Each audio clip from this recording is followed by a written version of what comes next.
As we wrap up 2021, I want to revisit our special Christmas story that I shared last year. It received such great response because it's one of those miracles you never expect in your lifetime to happen. It's how something well loved of mine and well cherished was returned to me over Christmas 2 years ago. So when you hear me refer to our special Christmas miracle last year, you'll know it wasn't actually really last year. We wanted to replay this story again because so many hearts were touched by it, because I think we forget sometimes that God is still in the business of working miracles. So without further ado, please listen to last year's bonus Christmas episode of The Christmas Miracle We Didn't Expect.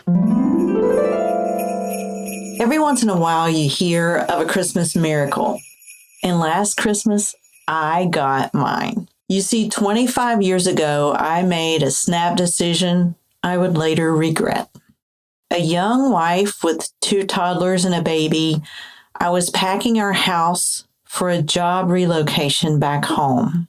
As is often the case, one accumulates tons of junk when raising little ones, so I feverishly offloaded to Goodwill like a madwoman. I packed the boxes, and Jim, my husband, after questioning all the stuff I'd purged and getting the stink eye from me, loaded them up and whisked them away. We were finally moving home and life was good. Once we relocated back home, I unpacked necessary items and then stuffed a few unpacked boxes with sentimental possessions in my closet. After all, life was moving at breakneck speed with my new career as music teacher at the kids' Christian school, and I just found out I was pregnant again. And that wasn't supposed to happen, I thought. About 5 months into our relocation, I looked for our wedding memorabilia, except when I dug through all the boxes, it was missing. No photo album, no signed guest book. It was gone, all of it. With a sinking feeling, I realized I'd given our wedding memories to Goodwill and would most likely never see them again. Around the same time, Jim discovered his nice black dress coat was also missing. It was an overcoat for his suits. I got in trouble for that. He's often joked that someone in our old town is walking around with his good coat and claiming our wedding memories. We have one picture of the wedding from somebody who attended. Our kids have never seen our wedding pictures. Many times I've lamented the non-passing on of our heritage. But all that changed last Christmas with a phone call. It was early December, and a guy who owns rental property found our wedding memory box several years ago in one of his dwellings, took it home and set it on a shelf.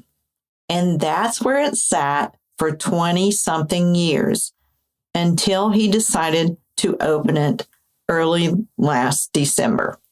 Mr. Van Meter from Martinsburg, West Virginia, wanted to know if we were still together. I'd have wondered that too, after all, who gives away their wedding album?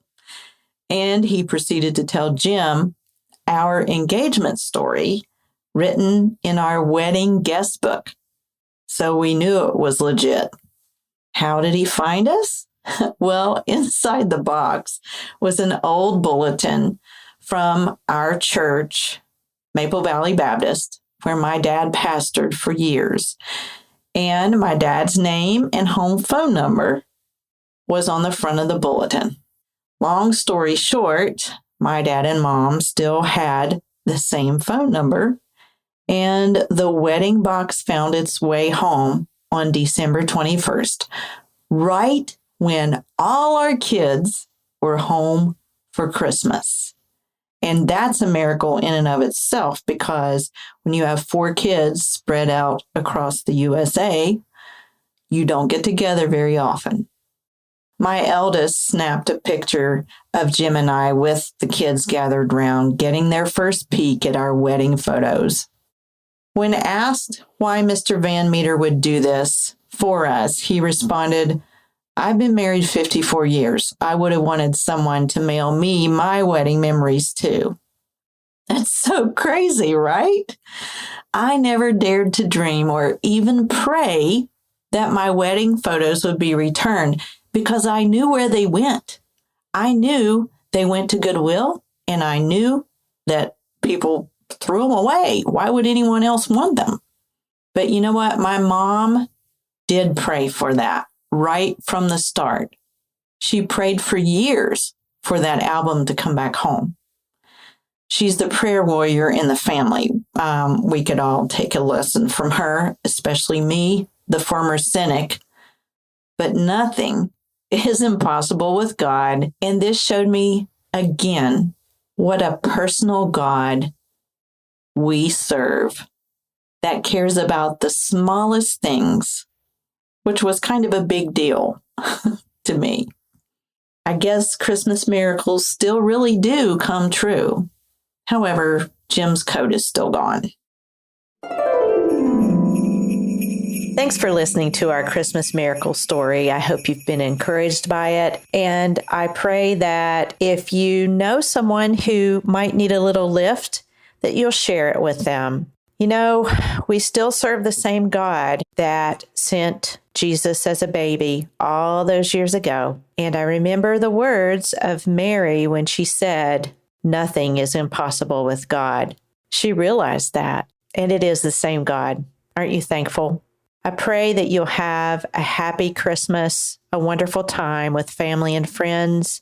It may be the first year that you're without a special member of the family. I know what that's like. And yet we serve a living God who hears our prayers, sees our griefs, and comforts us as no one else can.